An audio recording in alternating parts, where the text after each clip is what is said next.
Raw में shoot करूं, JPEG में शूट करूं, समझ नहीं आ रहा। देखता हूं, शायद दोनों में कर लूं। स्पेस की प्रॉब्लम रहेगी, पर चलो दोनों में शूट करके देखता हूं।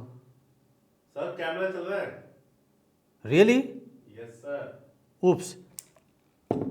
आपको कभी ये प्रॉब्लम आई है, ऐसा डिलेमा रहा है कि रॉ में शूट करूं कि जेपेग में करूं, कि रॉ या जेपेग में करूं, दोनों में करूं? चलिए देखते हैं।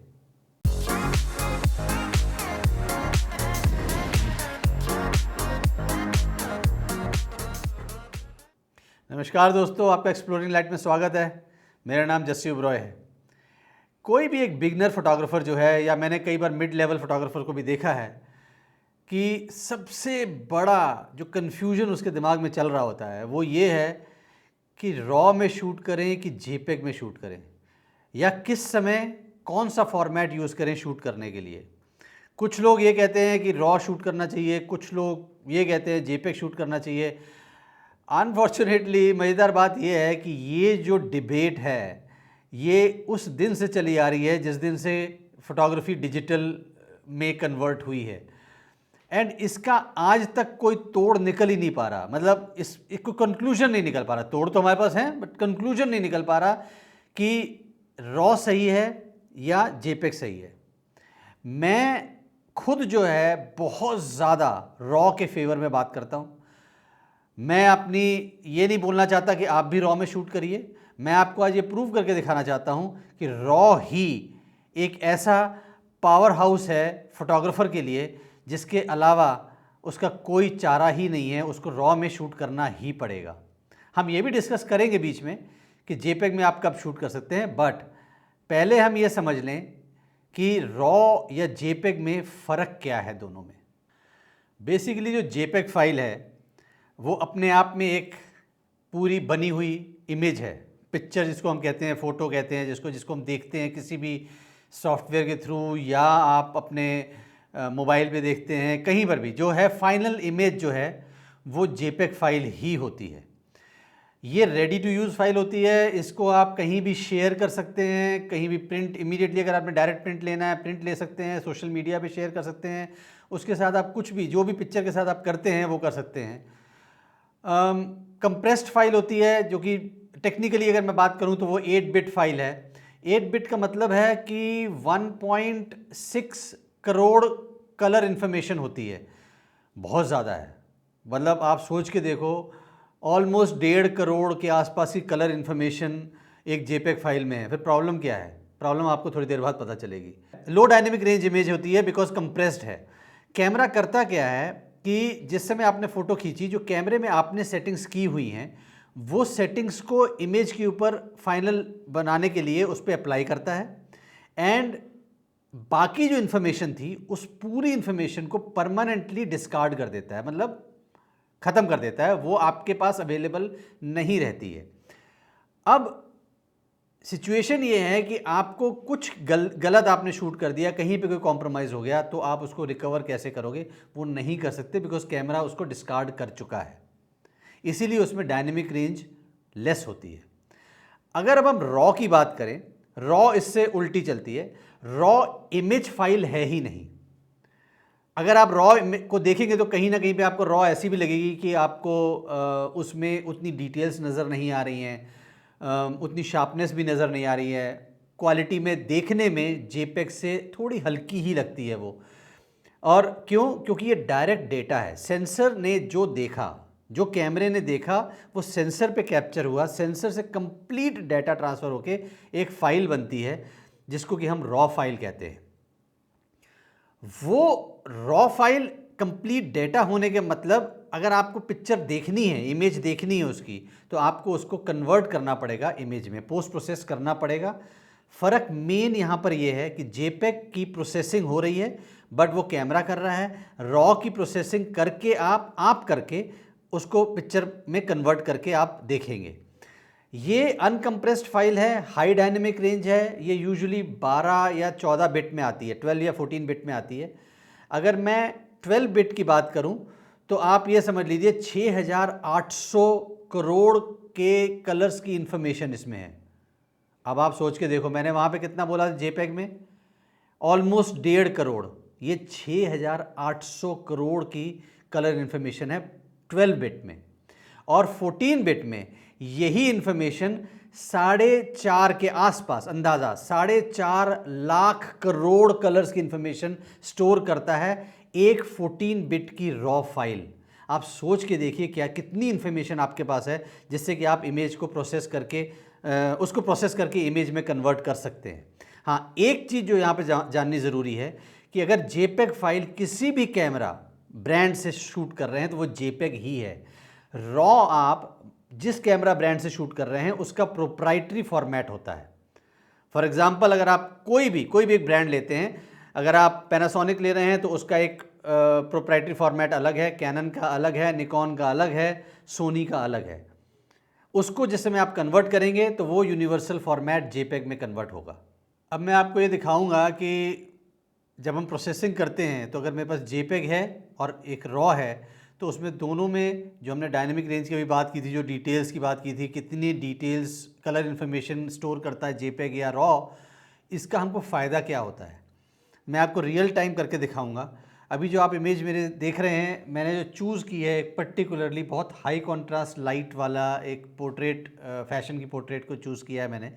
एंड इस पे जिस समय जो ऊपर आपकी इमेज दिख रही है वो है रॉ, ये रॉ फाइल है, और ये जो है ये जेपेग फाइल है।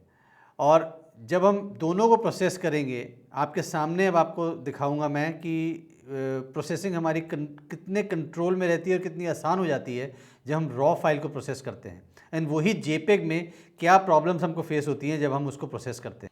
अब मैं रॉ फाइल पे चेंजेस कर रहा हूँ, बड़े सटल ग्रेजुअल चेंजेस करूँगा आपको दिखाने के लिए। हल्का सा मैंने एक्सपोजर को बढ़ाया, थोड़ा कम कर देता हूँ,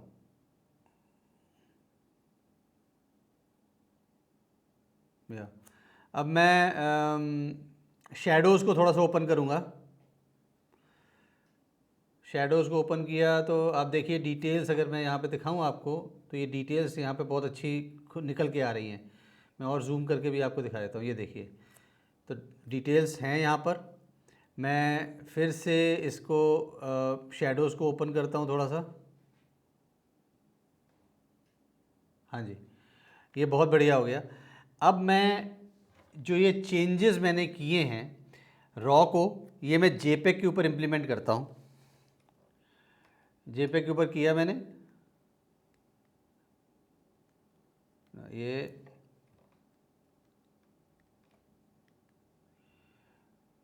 सिंक कर दिया। अब जब मैंने सिंक किया था जेपेग में ये आए। हम और जूम करके इसको देखते हैं। अगर आप ये देखिए, ये देखिए ये ऑलरेडी बेंडिंग आ गई। यहाँ पे देखिए क्या हो रहा है, ये रहा रॉ, इसको जूम करता हूँ मैं,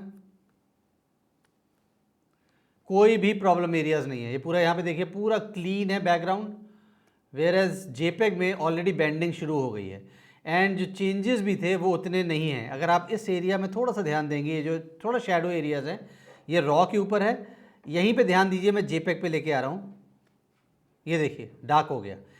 अब अगर मुझे जेपेग पे और काम करना है, क्योंकि शैडोज़ अभी दिख रहे हैं, तो मुझे और शैडोज़ खोलने पड़ेंगे। आप देखिए बेंडिंग कितनी बढ़ती चली जा रही है, एंड मैं डिटेल फिर भी नहीं निकाल पा रहा। ये देखिए क्या हुआ, ये इमेज को देखिए क्या हुआ, ये जेपेग का हाल हुआ है। वेयर एज रॉ आज इस समय भी कम चेंजेस से उससे बेटर डिटेल्स हैं एंड बेंडिंग नहीं आई। अगर मैं इसके ऊपर भी थोड़ा सा और शैडोज़ को ओपन करता हूं तो देखिए यहाँ पे इस एरिया में देखिए कंप्लीट डिटेल्स आ चुकी हैं।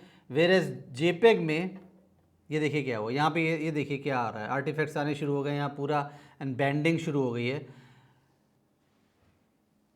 इसीलिए जो मैं आपको बोलने की कोशिश कर रहा था कि जेपेग में हमारे पास डिटेल्स हैं ही नहीं है, हमारे पास इमेज में उतनी डिटेल्स कैप्चर ही नहीं हुई, बिकॉज हाईली कंप्रेस्ड इमेज है। रॉ में इतनी ज़्यादा डिटेल्स हैं कि हमें उसमें ज़्यादा मेहनत करे बगैर उस डिटेल्स को हम एक्सट्रैक्शन लेके एक फाइनल इमेज जो कि बहुत ही बढ़िया क्वालिटी की है वो क्रिएट कर सकते हैं। यार बहुत बोल गया, मुझे बहुत भूख लग रही है। वो जो मंगाया था उससे ऑर्डर किया था, आ गया सामान? हाँ जी, देना, ये लीजिए। थोड़ी पेट पूजा हो जाए। लग तो अच्छा सा रहा है, खाएंगे आप? मैं पहले टेस्ट कर लेता हूँ फिर आपको बताता हूँ। पता नहीं क्या तो पैकिंग करते हैं यार ये लोग। ये उसी से मंगाया है ना जो बहुत बढ़िया है, हमेशा जो आता है? हाँ जी, वो जो हम सबका फेवरेट है। अबे क्या है, मुझे पानी देना।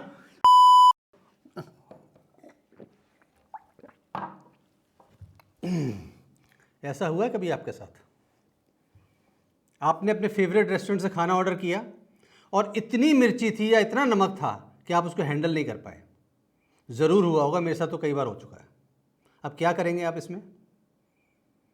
मैंने अपनी वाइफ को बोला था कि इसकी मिर्ची ठीक कर दो, कहती थोड़ा बहुत तो कर सकते हैं पर ज़्यादा फिक्स, परमानेंट फिक्स नहीं होगी। पता क्यों? क्योंकि ये जेपेग है, ये फिनिश्ड कंप्रेस्ड फाइल है। खाना था वैसे, मैं आपको समझाने की कोशिश कर रहा हूँ। जो चीज़ बन चुकी है उसमें आप क्या चेंजेस करेंगे? इसका तरीका क्या है? अब इसको कैसे मैं हैंडल करूं? मेरे को तो भूख लगी हुई है। कोई बात नहीं, मैं अभी आपको बताता हूं।